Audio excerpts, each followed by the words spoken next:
मुल्क की दोनों बड़ी सियासी जमातें शदीद मुश्किलात से दो चार हैं। पाकिस्तान तहरीक इंसाफ 9 मई के सानहे का खुमियाजा भुगत रही है और पाकिस्तान मुस्लिम लीग नून 16 माह की तबाह कुन कारकर्दगी का सिला झील रही है। उस्मान डार के इंकशाफात के बाद चेयरमैन पीटीआई के खिलाफ साइफर के संगीन केस के साथ साथ 9 मई के केस में भी घेरा तंग होना शुरू हो गया है और ये मुश्किलात आने वाले दिनों में मजीद बढ़ती दिखाई दे रही हैं। तासुर यह है कि आइंदा 24 घंटों में तहरीक इंसाफ के लापता दीगर रहनुमा भी उस्मान डार के नक्शे कदम पर चलते हुए मंजर आम पर आ सकते हैं। खबर है कि पीटीआई रहनुमा सदाकत अब्बासी ने कल रात डॉन न्यूज को इंटरव्यू दिया और इस इंटरव्यू में उन्होंने चेयरमैन पीटीआई और उनकी अहलिया को 9 मई का मास्टरमाइंड करार दिया और उन पर संगीन इल्जामात आयद किए, मगर ये इंटरव्यू फिलहाल नशर करने से रोक दिया गया है। पाकिस्तान तहरीक इंसाफ के इब्तला के इस दौर में दर्जनों रहनुमा लापता या खुद से रूपोश हैं। सदाकत अली अब्बासी भी 34 दिन से गायब थे। आज इंसदाद दहशतगर्दी की अदालत ने सदाकत अब्बासी की जमानत कबल अज गिरफ्तारी मंजूर कर ली है। इंसदाद दहशतगर्दी अदालत के जज मलिक एजाज आसिफ ने 50,000 रुपए के मचलकों के एवज सदाकत अब्बासी की जमानत मंजूर की है। उन पर गद्दारी, दहशतगर्दी, जलाओ घेराव और बगावत जैसी संगीन दफात आयद की गई हैं। अदालत ने उन्हें 10 अक्टूबर को तलब कर लिया है। ये पहली बार देखने में आ रहा है कि गिरफ्तार या लापता सियासी रहनुमा प्रेस कॉन्फ्रेंसेज में सामने आने की बजाय या मजिस्ट्रेट के सामने 164 का बयान देने की बजाय इंटरव्यूज में नमूदार हो रहे हैं। उस्मान डार 25 दिन लापता रहने के बाद कल एक निजी चैनल पर बाजियाब हुए। उन्होंने न सिर्फ पीटीआई और सियासत छोड़ने का ऐलान किया बल्कि 9 मई के वाकयात का जिम्मेदार फेयरली स्क्वेयरली चेयरमैन पीटीआई को ठहराया।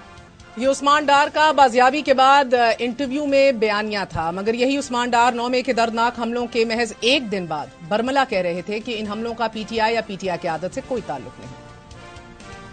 100% मजम्मत करते हैं। पाकिस्तान तरीके इंसाफ हम किसी जलाओ गिराओ को सपोर्ट नहीं करते हैं। किसी सतह पे मैं आनोथ कह रहा हूँ, कोई डायरेक्शन मुझे या हमने आगे किसी को नहीं दी कि आपने जाना है और फलां के घर पे हमला करना है या फलां इलाके में घुस जाना है। और मैं ये समझता हूँ कि पाकिस्तान तरीके इंसाफ को एक खास मुनज़्ज़म मनसूबाबंदी के साथ डिसबैंड करने का प्लान तैयार किया जा रहा है। जो मौक़िफ़ 10 मई को उस्मान डार का था, इसी नौयत का वीडियो बयान हमाद अजहर की जानिब से सामने आया है। हमाद अजहर ने हल्फिया पैगाम में उस्मान डार के इंकशाफात को कुल्ली तौर पर मुस्तरद कर दिया है। यह जब बात है कि हमाद अजहर इश्तिहारी हैं, उनका वीडियो पैगाम तो सामने आ गया है लेकिन वो अदालतों में पेश नहीं हो रहे।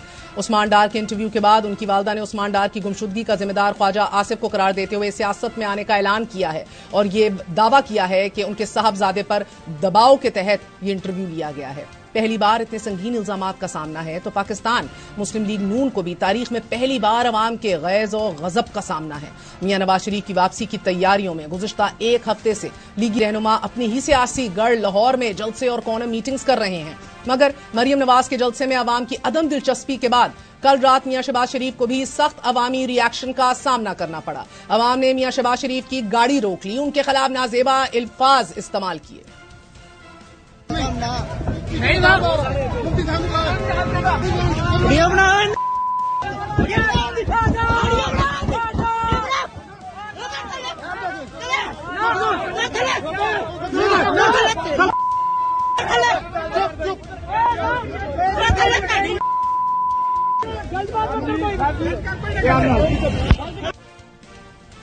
अवामी एहतजाज और गाड़ी रोके जाने पर इस वाक्य पर शहबाज शरीफ ने ट्वीट किया कि कल मेरे हल्के से कुछ लोगों ने मेरी गाड़ी रोककर अपने मसाइल बयान किए।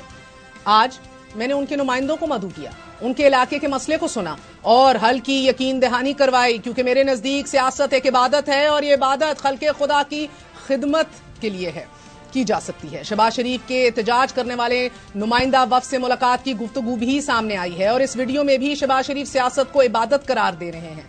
अवाम में मकबूलियत का ग्राफ दोबारा ऊपर ले जाना मुस्लिम लीग नून के लिए इस वक्त सबसे बड़ा चैलेंज बन चुका है और मियां नवाज शरीफ की वापसी को ग्राफ की बुलंदी से जोड़ा जा रहा है।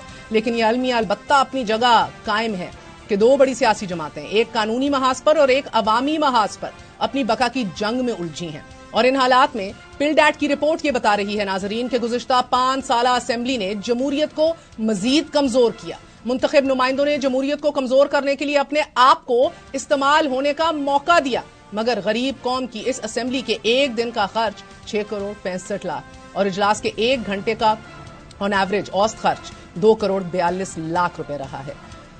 It's very grim circumstances Indeed.